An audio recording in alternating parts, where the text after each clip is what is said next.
नमस्कार, बहुत स्वागत आप सभी का। जी मध्य प्रदेश छत्तीसगढ़ देख रहे हैं आप, आपके साथ मैं हूं प्रिया सिन्हा। मध्य प्रदेश के बाद महाकौशल से महाकौशल ये वो क्षेत्र जो कि जाना जाता है अपने प्राकृतिक संसाधनों के लिए। महाकौशल वो क्षेत्र जो कि जाना जाता है अपनी सांस्कृतिक विविधताओं के लिए। आज बात उस महाकौशल की, आध्यात्म, तप, त्याग और बलिदान की इस भूमि की हम बात करेंगे, क्योंकि आज जिस पावन धरा पर हम मौजूद हैं वो धरा, वो माटी मध्य प्रदेश की न्यायधानी है, मध्य प्रदेश की संस्कार धानी है। जी हाँ, आज हम बात करेंगे जबलपुर की। जबलपुर माँ नर्मदा के गोद में बसा ये शहर, ये अपनी संगमरमरी वादियों के लिए जाना जाता है। रानी दुर्गावती के शौर्य प्रताप के लिए जो शहर साक्षी रहा, आज बात उस शहर की जो देश की सैन्य ताकत को और भी ज़्यादा बल देता है। बात उस जबलपुर की करेंगे। आज के दिन में हमारे साथ इस पैनल में तमाम खास मेहमान जुड़ेंगे आज इस मंच से, जिनसे हम बात करेंगे जबलपुर की, जिनसे हम बात करेंगे महाकौशल की, जिनसे हम बात करेंगे मध्य प्रदेश की। तमाम जनप्रतिनिधि हमारे साथ जुड़ेंगे। इसके अलावा अलग अलग सेक्टर्स के, अलग अलग फील्ड के लोग भी हमारे साथ जुड़ेंगे जो कि लगातार मध्य प्रदेश के बढ़ते कदम में योगदान दे रहे हैं। तो चलिए बगैर देरी किए आगाज़ करते हैं अपने इस खास कार्यक्रम का।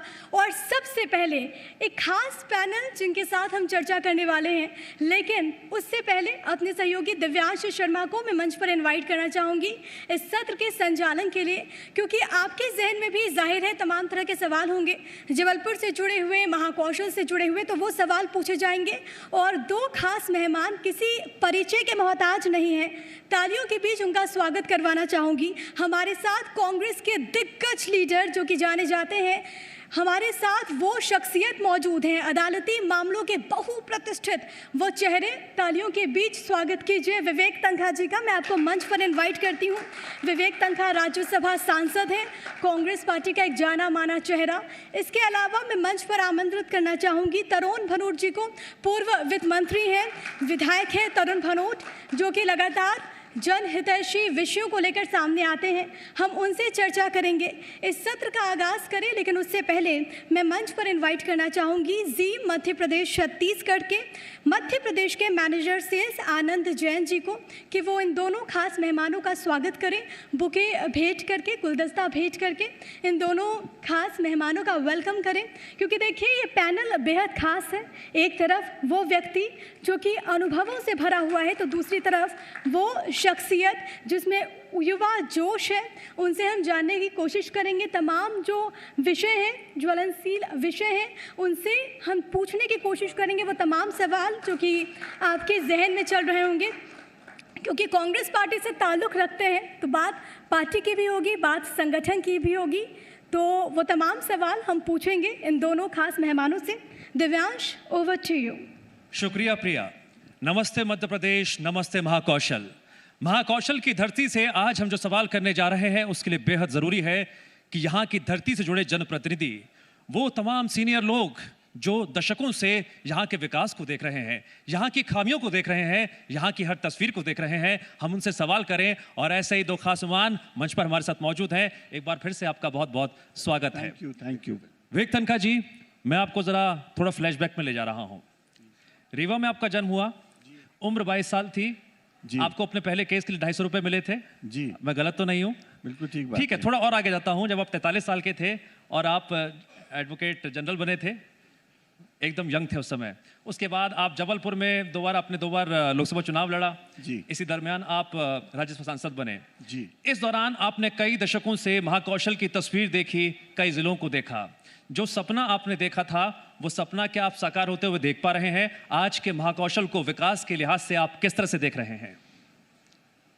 देखिए, आपने बहुत ही महत्वपूर्ण प्रश्न किया है और मेरे लिए ये एक इमोशनल प्रश्न भी है।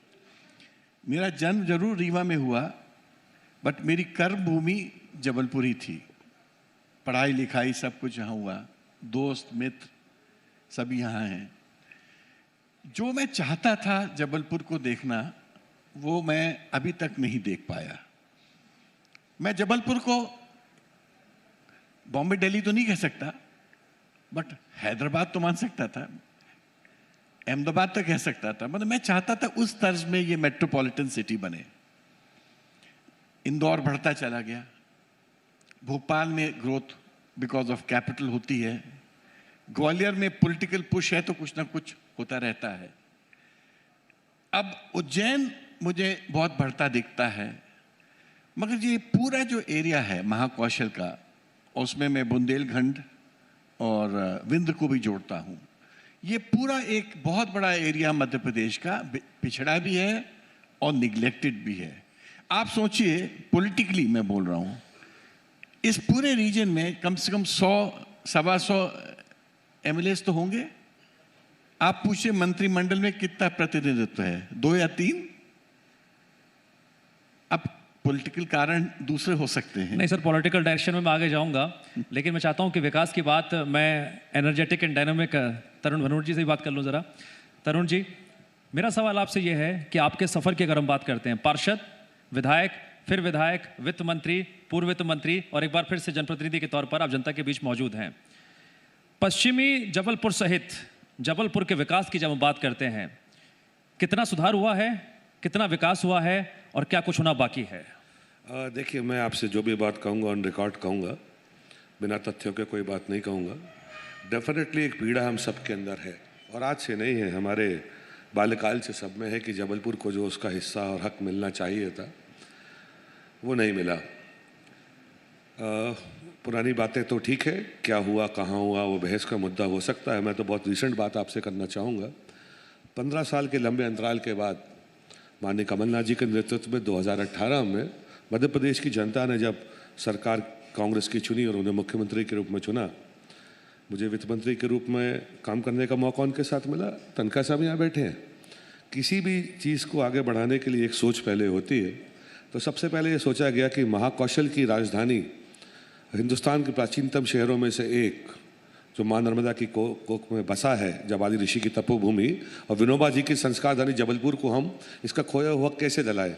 तो उसमें पहला जो कदम उठाया गया वो ये उठाया गया कि एक मैसेज जाना चाहिए, and that message was through पहली कैबिनेट मीटिंग जो मध्य प्रदेश की राजधानी के बाहर हुई, वो जबलपुर में शक्ति भवन में हुई। और महाकौशल के लिए और संस्कारधानी जबलपुर के लिए उस पर चर्चा भी हुई अलग से। और मैं आपको कहना चाहता हूँ, मैंने पहले कहा था ऑन रिकॉर्ड सब है, आप बजट उठा के देखिए। संस्कारधानी जबलपुर में माँ नर्मदा के ऊपर बनने वाला रिवर फ्रंट हो, नए फ्लाईओवर्स हो, डेयरी टेक्नोलॉजी कॉलेज हो, super speciality dental college and hospital हो, टाइगर सफारी हो, ग्रामीण क्षेत्रों में सड़कों के लिए आधारभूत संरचना के लिए अच्छी सड़कें हों, डुमना एयरपोर्ट के लिए एक 80 फुट चौड़ा मार्ग हो, ट्रिपल आईटी के सामने मॉडल रोड का निर्माण हो। ये सब काम सिर्फ घोषणाएं भर नहीं हुई। भनोट साहब, अभी हाल ही में कैबिनेट की एक मीटिंग हुई थी, नर्मदा एक्सप्रेसवे का रास्ता साफ हो गया है, इसका आप स्वागत करते हैं? नर्मदा एक्सप्रेसवे का हम स्वागत करते हैं, बहुत अच्छी बातें बनाइए। आप तो कहते हैं करते नहीं है। मैं आपसे यही बात कह रहा था, हमने बजटरी प्रोविजन किया है और मुझे बड़ा दुख होता है कि जिन भी कारणों से सरकार गिरी है तो मध्य प्रदेश के सब लोगों को पता है। जो बजटरी एलोकेशन जबलपुर के लिए किया गया, मध्य प्रदेश की सर्वोच्च संस्था है, संवैधानिक संस्था है विधानसभा, वहाँ से बजट पास होता है। और इतने साल पुराना जबलपुर के लोगों का जो हक उनको मिलना था, जिसके लिए बजट में प्रोविजन किया गया, पैसे दिए गए, वो सारे काम रोक दिए गए सिर्फ इसलिए कि सत्ता परिवर्तन हो गया। इससे दुखद पहलू जबलपुर के लिए और संस्कारधानी के लिए और महाकौशल के लिए कुछ नहीं हो सकता। ठीक है सर, हम इस पर आगे बात करेंगे, लेकिन तनखा साहब, मेरा सवाल आपसे होगा। हमने महाकौशल के विकास की बात की, हमने जबलपुर की बात की, आपने उसमें जवाब भी दिया, लेकिन पूरे मध्य प्रदेश की बात करें तो इस वक्त जो बड़ी आबादी है, ग्रामीण आबादी, उसकी निगाहें टिकी हुई है कि पंचायत चुनाव कब होंगे। तमाम चीज़ें हो गई, तमाम तैयारियां हो गई, बीच में कुछ ऐसा हुआ कि बीजेपी आप पर आरोप लगाती है कि आपकी वजह से पंचायत चुनाव नहीं हो पा रहे हैं। विवेक जी, एक बात जोड़ना चाहता हूँ क्योंकि बहुत दिलचस्प ये विषय हो गया है जिसमें बीजेपी कांग्रेस पर, कांग्रेस बीजेपी पर आरोप लगाती रहती है। आप तो बाकायदा प्रेस कॉन्फ्रेंस में इमोशनल भी हो गए थे, भले कोर्ट में बहुत आक्रामक रहते हैं, और आपने कहा था कि मैं तो ओबीसी का वकील हूँ, ओबीसी आरक्षण का पक्षधर हूँ। फिर ये विवाद क्यों, लड़ाई क्यों, समझ नहीं आया। देखिए, बीजेपी से मेरा जो एक संबंध है वो बड़ा अजीब सा है।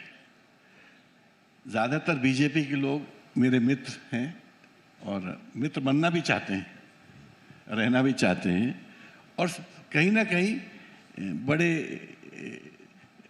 आई वोंट से, कुछ उनमें एक फीलिंग होती है कि तनखा साहब को किस तरह रोको। मित्र सब होते हैं लेकिन दिखते साथ नहीं है। हाँ, किसी तरह रोको। अच्छा, प्रॉब्लम ये थी, मैं तो गवर्नर का जो गलत ऑर्डिनेंस था उसको चैलेंज कर रहा था, ये पूरी ताकत से उस ऑर्डिनेंस को रोक रहे थे। हम सुप्रीम कोर्ट गए, सुप्रीम कोर्ट में भी हमने उस ऑर्डिनेंस की बात की, और जो सुप्रीम कोर्ट का आदेश पास हुआ था वो इनके कहने से पास हुआ था, इनके वकीलों के ना जवाब देने पे पास हुआ था, और इन्होंने उसको मौका बनाया कि इस वक्त तनखा साहब को भी गाड़ दो और उनके साथ कांग्रेस को भी गाड़ दो। हमने 1 to 1 उनसे झगड़ा किया। मैंने कहा मैंने अपना तर्क रखा, मैंने अपनी वास्तविकता रखी, और मैंने उन पे मुकदमा भी किया है। दोनों मुकदमे मेरे पेंडिंग हैं। मैंने क्रिमिनल मुकदमा भी किया है, और 10-20 करोड़, पता नहीं कितने का, 10 करोड़ का मुकदमा भी किया है, जिसमें मैंने शिवराज जी को पार्टी बनाया है, भूपेंद्र सिंह जी को पार्टी बनाया है, और वी डी शर्मा साहब को पार्टी लेकिन बनाया। इसका हल कब निकलेगा? पंचायत चुनाव कब होंगे? देखिए, आपके मित्र से बात नहीं पंचायत होती? चुनाव कराना तो सरकार के हाथ में है, और वो चाहते तो कल करा सकते थे। I would like to add on, if you permit. हाँ जी, मैं आपसे ये पूछना चाहूँगा, और मध्य प्रदेश की जनता ने भी देखा है, आपने ओबीसी आरक्षण का मामला उठाया। नहीं, आपने नहीं, ये मेरी- बयान भी दिया था कि नहीं, मैं- बीजेपी ने कानूनी दांवपेच में उलझा दिया। मैं बताता सर हूँ। माइक प्लीज ऊपर कर लीजिए। आई वुड लाइक टू से, जब ये मुद्दा उठा तो ये मुद्दा कहाँ से उठा? 2004 से लेके 2000 अभी तक 22 तक बीजेपी के 3 मुख्यमंत्री मध्य प्रदेश में, तीनों से ओबीसी वर्ग से आते हैं। उनने तो उस वर्ग के बारे में नहीं सोचा, उस आरक्षण को नहीं बढ़ाया। माननीय कमलनाथ जी की सरकार में थे, कैबिनेट में हमने आरक्षण को बढ़ाकर लागू किया।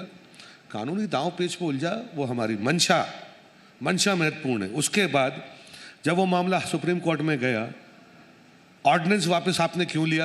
क्यों आप ऑर्डिनेंस लेके पहले आए, फिर उस ऑर्डिनेंस को आपने वापस लिया?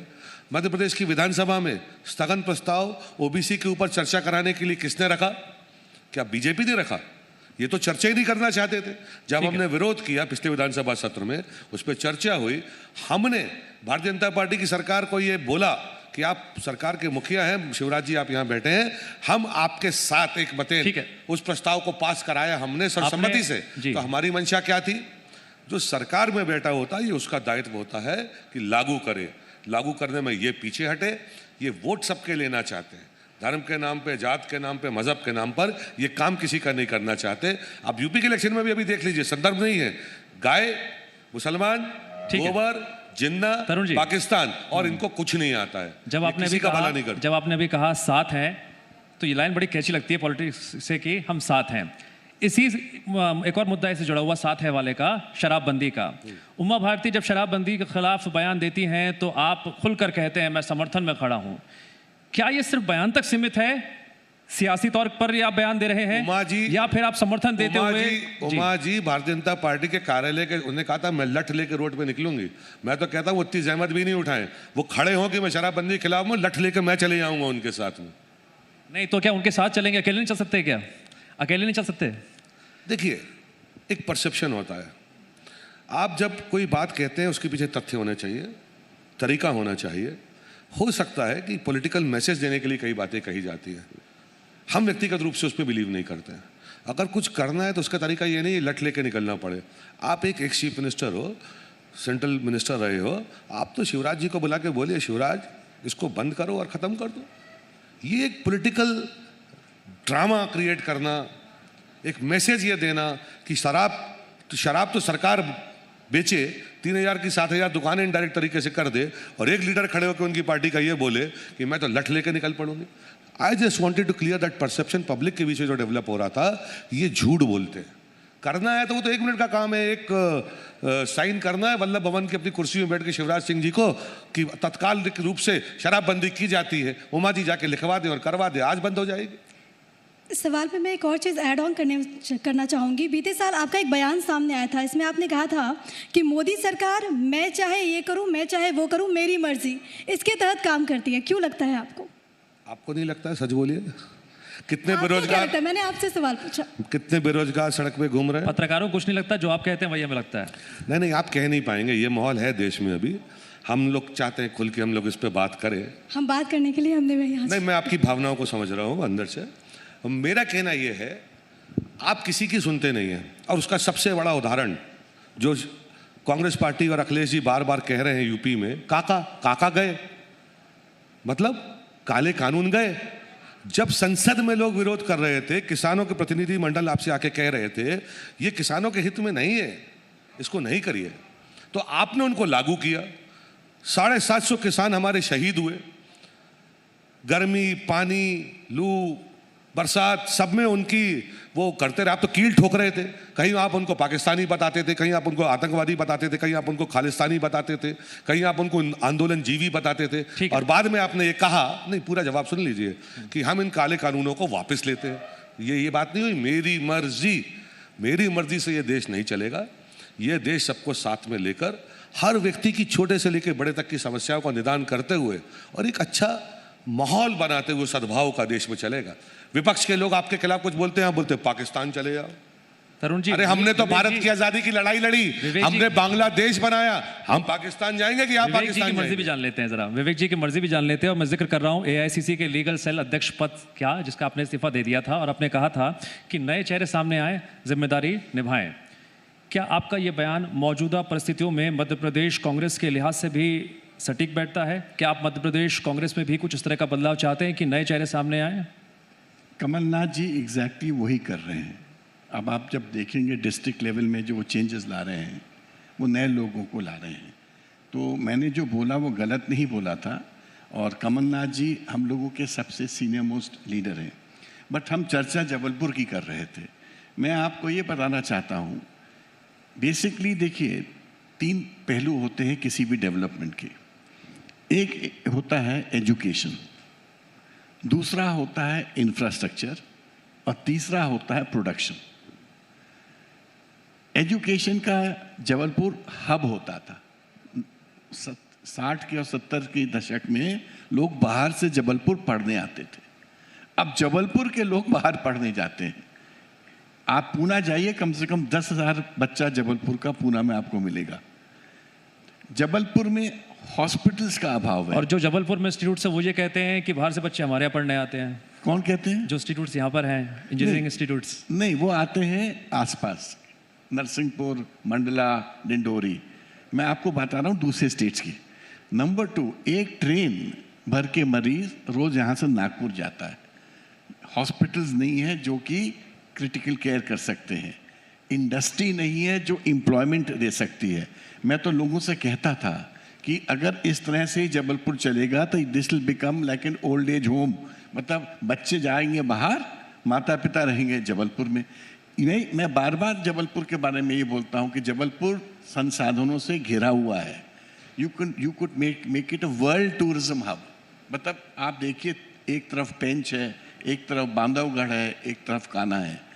इसके अलावा संगमरमर की जो चट्टानें हैं नर्मदा में, जिसको हम भेड़ाघाट की तरह से देखते हैं। एक सवाल है, क्या विकास 2003 से पहले हो रहा था इस क्षेत्र का? क्या इसका विकास 2017 के बाद हो रहा था यहाँ पर? देखिए, मैं एक व्यक्ति को क्रेडिट देता हूँ, 2 व्यक्ति इनफैक्ट, जिन्होंने जबलपुर में कुछ न्यूनेस लाए। आप कहोगे कैसे? एक थे पंडित द्वारका प्रसाद मिश्र। जो आपको यूनिवर्सिटीज दिख रही हैं, ये उनके वक्त आई हैं, क्योंकि वो एक स्कॉलरली आदमी थे। दूसरा जो व्यक्ति था वो मेरे से सीनियर थे कॉलेज में, और जिनको मैं बहुत रिस्पेक्ट देता हूँ, मुझे प्यार भी बहुत करते हैं, इस शरद यादव। अगर आपको फ्लाइट्स मिली, आपको ट्रेन मिली, कुतुब मिली, उस वक्त जो नई बहुत बड़ी चीज़ थी जबलपुर के लिए, जो न्यू कनेक्शन। जो हाल ही में विवाद हुआ, क्या विवाद? प्रदेश अध्यक्ष को लेकर, अभी अध्यक्ष पद को लेकर जो विवाद हुआ था, महिला प्रदेश अध्यक्ष। नहीं, इसमें कोई विवाद नहीं, ये विवाद नहीं है, ये तो ये पार्टी का इंटरनल इंटरनल मैटर। तो मैं जब प्रियंका जी से मिला गोवा में, हम लोग दोनों, मैं अपना कांग्रेस का एक बड़ा मैटर करने गया था, वो प्रचार के बाद वापस जा रही थी। तो हम लोग एयरपोर्ट में मिले, तो मैंने उनको कंग्रेचुलेट किया कि आपने बहुत अच्छा नारा दिया है, ये मैं लड़की हूँ, लड़ना जान के लड़ सकती हूँ। तो हंसने लगी, कहने लगी ये नारा भी मेरे दिल का था, क्योंकि मैंने महिलाओं का जो एम्पावरमेंट का जो सपना देखना था, मैं उसको धीरे धीरे पूरा करना चाहती हूँ। तो मैंने कहा बट प्रियंका जी टाइम तो लगेगा। कहती मुझे पता है कि टाइम लगेगा, बट कहीं तो शुरुआत करनी पड़ेगी। और उन्होंने हिम्मत करके शुरुआत की। 40% महिलाओं को टिकट मिला, आज वो लड़ रही हैं। हो सकता है उनमें से कुछ जीतेंगी, हो सकता है बहुत सी नहीं जीतेंगी, बट कम से कम वो आगे के लिए तो तैयार हो रही हैं, और अगली बार भी 40 को मिलेगा। और मैं तो चाहूंगा, मैं तो कमलनाथ जी को आग्रह करूंगा कि मध्य प्रदेश में भी आप 40% नहीं 20% करें, बट मध्य प्रदेश में भी महिला आरक्षण पार्टी में जरूर लाएं। भनोट साहब, मेरा आपसे यहाँ पर ये सवाल होगा, क्योंकि आपने कहा कि कोई मतभेद नहीं है। बीजेपी कहती है कि मौजूदा जो कांग्रेस इकाई है मध्य प्रदेश की, बहुत मतभेद है, एकजुट नहीं है, वन मैन आर्मी है, सिर्फ कमलनाथ आगे रहते हैं। पिछली बार मीटिंग हुई, दिग्विजय सिंह नहीं पहुंचे, अरुण यादव नहीं पहुंचे। क्या कांग्रेस में सब ऑल इज वेल है? ये जवाहर भवन में काम करते हैं क्या? इनको पता है कांग्रेस के कार्यालय के अंदर क्या होता है मतभेद? मैं तो आज आपके चैनल पे और बाकी अखबारों में पढ़ रहा था कि वो मंत्री जी जो गृह मंत्री हैं वो कल नाराज हो रहे थे कि कुर्सी नहीं मिली मंच पे। तो मतभेद नहीं है, उसी के लिए रो रहे थे, है ना?